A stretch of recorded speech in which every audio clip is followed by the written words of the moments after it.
Hello friends. और दुनिया के इन 8 पॉइंट्स को अगर कोई कंट्री कैप्चर करने की या चोक करने की कोशिश करेगी तो होगा वर्ल्ड वॉर 3। 28 जून 1919 वो दिन जब ट्रीटी ऑफ वर्साइल्स को साइन किया गया, जिसके अकॉर्डिंग वर्ल्ड वॉर 1 का सारा खर्चा एक्सेस पावर पर डाल दिया गया। और 1921 में जर्मनी को अलाइड पावर्स को पे करने थे 42 लाख करोड़ रुपीस।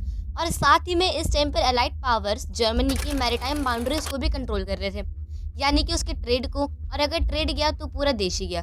और इस चीज़ को आज भी काफ़ी सारे देश यूज़ करते हैं, जैसे चाइना। और इसके लिए एक आसान तरीका है समुद्री चोक पॉइंट्स को कैप्चर कर लेना, क्योंकि आज भी दुनिया का ज़्यादातर ट्रेड समुद्री रास्तों से ही होता है।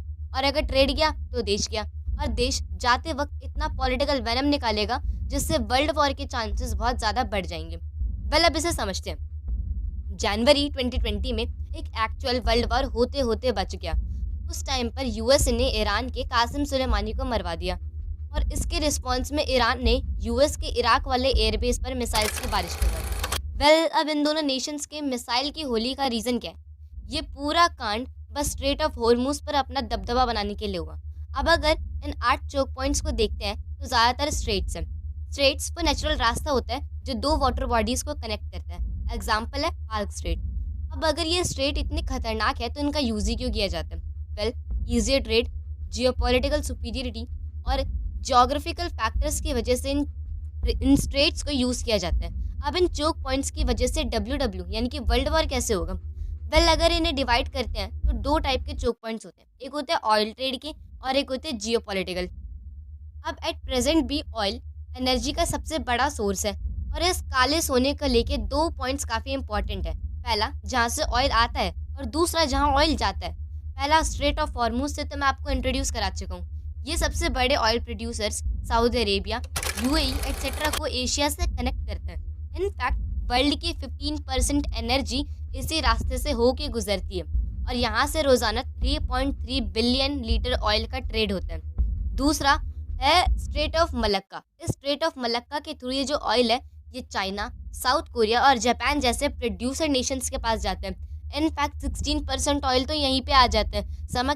अब आप समझ सकते हैं कि इन छोटी छोटी जगहों पर कितने बड़े बड़े नंबर्स दाव पे लगे। इसी वजह से 2020 में वर्ल्ड वार होते होते बच गया। अब जियो पॉलिटिक्स वाले चोक पॉइंट्स को समझते हैं। अब यहाँ पर दो नाम बड़े इंपॉर्टेंट हैं, एक है स्विस कैनाल और एक है पैनामा कैनाल।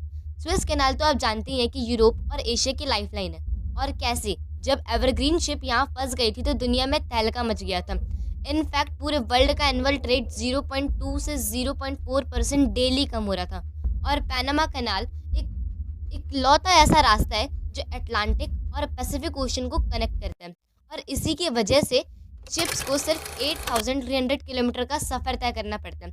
और अगर ये पैनामा कैनाल नहीं होता तो शिप को 20,900 किलोमीटर का सफ़र तय करना पड़ता, यानी कि पूरा साउथ अमेरिका घूम के उनको जाना पड़ता। और अगर हम पैनामा और स्विस कैनाल को जोड़ दे, ग्रुप कर दे, तो ये वर्ल्ड ट्रेड का 18% देते हैं। अब आप इन चोक पॉइंट्स की इंपॉर्टेंस को तो समझ ही गए होंगे। और अब आप खुद ही देखिए कि अगर कोई जानबूझकर इन पॉइंट्स को कैप्चर कर ले तो वो वर्ल्ड वॉर नहीं होगा?